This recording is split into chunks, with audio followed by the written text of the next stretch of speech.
ప్రస్తుతం ఏంటంటే దేశం అంతా కూడా జమిలీ ఎన్నికల గురించి డిస్కషన్ చాలా స్ట్రాంగ్ గా నడుస్తుంది. ఈ రోజు పార్లమెంట్ లో దీనికి సంబంధించినటువంటి బిల్లుని పెట్టబోతున్నారు. ఈ బిల్లుని పెట్టిన తర్వాత బిల్లు ఆమోదం పొందిన తర్వాత మూడు రకాల డిస్కషన్స్ నడుస్తున్నాయి. ఒకటి 2027లోనే ఖచ్చితంగా ముందస్తు ఎన్నికలు వస్తాయని, లేదు 29లోనే వస్తాయి. బీజేపీ తమ యొక్క పాలనని ఒక 2 సంవత్సరాలు తగ్గించుకుని జమిలీ ఎన్నికలు పెట్టి దేశానికి మేలు చేసేంత ఉండదు, వాళ్ళకి అంత సీన్ ఏ పార్టీకి ఉండదు, ఏ రాజకీయ పార్టీకి ఉండదని ఒకటి. చంద్రబాబు లాంటి వాళ్ళు ఇది 2039కి సంబంధించినటువంటి అమలు చేయబోతున్నారు. ఇప్పుడే కాదు, వీళ్ళు అనవసరంగా వైసీపీలు కంగారు పడుతున్నారు అనేది ఇంకొక మాట. అయితే ఢిల్లీ నుంచి ఉన్నటువంటి స్ట్రాంగ్ సోర్సెస్ వల్ల వైఎస్ జగన్మోహన్ రెడ్డికి 2027లో ఖచ్చితంగా జమిలీ ఎన్నికలు రాబోతున్నాయి అనేటువంటి క్లారిటీ ఉన్నట్టు తెలుస్తుంది. సరే, విషయం ఏంటనేది మాట్లాడుకునే ముందు నా క్వశ్చన్ ఏంటంటే, జమిలీ ఎన్నికలు వస్తే దేశంలో, ఆంధ్రప్రదేశ్లో ముందస్తు ఎన్నికలు వస్తే 27లో ఎవరు సీఎం అయ్యే అవకాశం ఉంది? జగన్, చంద్రబాబు రెండిట్లో ఒక పేరు రాయండి. ఎందుకంటే గత ఎన్నికల్లో క్లియర్ కట్ గా చెప్పల జనాలు తాము ఏమనుకుంటున్నాం అనేది ముందే చెప్పుకుంటే ఎవరికి వాళ్ళు జాగ్రత్తలు తీసుకున్నారు, ఎస్పెషల్లీ జగన్. కాబట్టి ఈసారి ఎన్నికల్లో అయినా జగన్ గెలిచే అవకాశం ఉందో, లేదా మళ్ళీ చంద్రబాబు గెలుస్తారు. క్లియర్ కట్ గా నేను వైసీపీకి సంబంధించి, టీడీపీకి సంబంధించిన పెద్దలు ఈ వీడియో చూసేలా చేస్తా.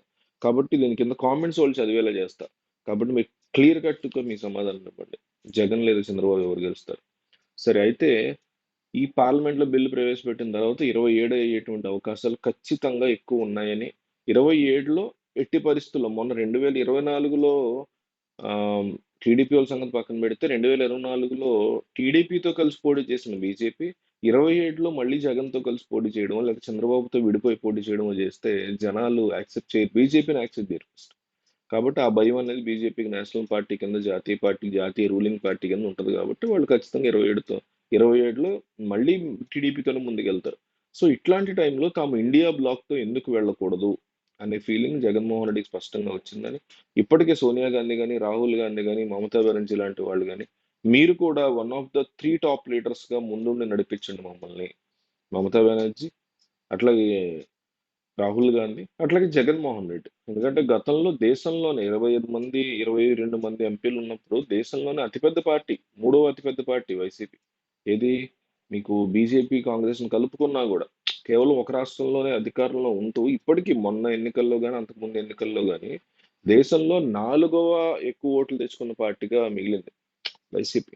అంటే చూడండి, మీకు దేశంలో ఇన్ని పార్టీలు ఉన్నా కూడా నేషనల్ పార్టీలతో ధీటుగా నిలబడుతూ కేవలం ఏపీలో అంటే ఒక రాష్ట్రంలో మాత్రమే ఉంటూ దేశంలోనే 3వ, 4వ పార్టీగా ఓట్లు తెప్పించుకునే స్థానంకి వెళ్ళిందంటే చాలా స్ట్రాంగ్ గా ఉంది ఈ పార్టీ. అండ్ ఎంపీ స్థానాలు కూడా గతంలో ఎక్కువ ఉన్నాయి, వస్తే మళ్ళీ ఎక్కువ వస్తాయి.